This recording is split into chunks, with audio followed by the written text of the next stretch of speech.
Es cierto eso que dicen algunos, que los jóvenes no quieren casarse, especialmente en estos tiempos tan duros. Casarse y compartir la vida es algo hermoso.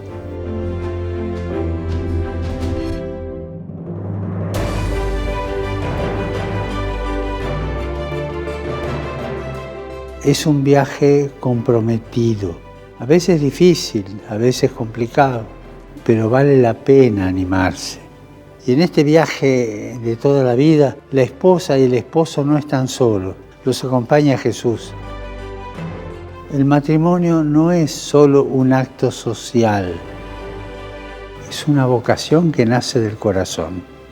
Es una decisión consciente para toda la vida que necesita una preparación específica. Por favor, no lo olviden nunca. Dios tiene un sueño para nosotros, el amor. Y nos pide que lo hagamos nuestro. Hagamos nuestro el amor, que es el sueño de Dios. Y recemos por los jóvenes que se preparan para el matrimonio con el apoyo de una comunidad cristiana, para que crezcan en el amor, que crezcan en el amor con generosidad, fidelidad y paciencia, porque para amar hace falta mucha paciencia, pero vale la pena,